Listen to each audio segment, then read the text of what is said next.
اپنے تمام اعمال کا جائزہ لے کر اپنا محاسبہ کرے اور خود سے مخاطب ہو، خود کو ایڈریس کرے، تنہائی میں کوئی 5 منٹ خود کو دے کر خود سے پوچھے کہ کیا میرا دل زندہ ہے یا کہ میرا دل غافل ہے،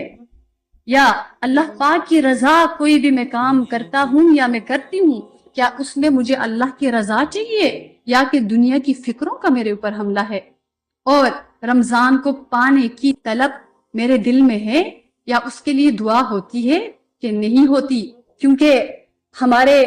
بڑوں کے بارے میں آتا ہے کہ وہ 6 مہینے رمضان کو پانے کی، رمضان سے ملنے کی دعائیں کرتے تھے، اور پھر رمضان المبارک کے بعد 6 مہینے اس دعا پر گزارتے تھے کہ یا اللہ ہمارے رمضان کو قبول فرمانا، یا اللہ ہمارے رمضان کو قبول فرمانا۔ تو اس لیے کیا رمضان المبارک کو پانے کی دعا ہے، اور ہمارے اور آپ کے آقا محمد رسول اللہ صلی اللہ علیہ وسلم 2 مہینے پہلے، شعبان سے پہلے رجب کے مہینے میں یہ دعا مانگا کرتے تھے کہ اللہم بارک لنا فی رجب و شعبان وبلغنا رمضان، اللہ ہمارے رجب میں، ہمارے شعبان میں اتنی برکتیں عطا فرما ہماری زندگی میں، ہمارے اعمال کے ہم رمضان کو دیکھ سکے، ہم رمضان کو پا سکے۔ تو اس لیے یہ بھی سوچنا، اور پھر یہ کہ رمضان اور شعبان، رجب اور شعبان میں جو مسنون دعائیں ہیں، کیا کبھی یہ طلب ہوئی کہ میرے رسول کی سکھائی ہوئی، بتائی ہوئی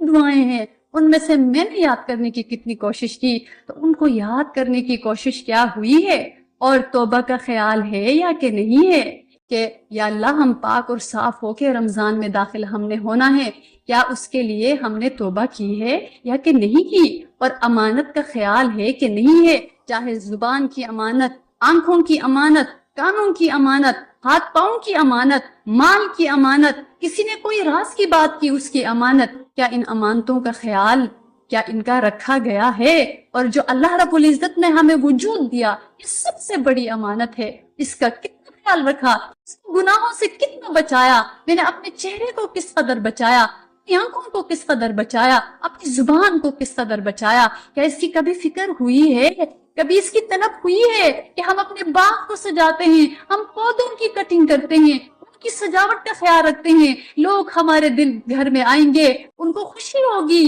اور ان کو اچھا محسوس ہوگا کہ ہمارا گھر خوبصورت ہے، تو کیا کبھی یہ غور کیا یہ جسم کل قبر میں اللہ کے سامنے پیش ہونے کے لیے جائے گا، کیا میری آنکھیں، میرے کان، میری زبان، میرا جسم اس قابل ہے کہ کل جب میں اللہ رب العزت کے سامنے حاضر ہو جاؤں گی، اللہ مجھے دے کر مسکرائیں گے کہ یہ بندہ دو عالم میں خفا میرے لیے ہے، یہ بندہ دو عالم میں خفا میرے لیے تھا،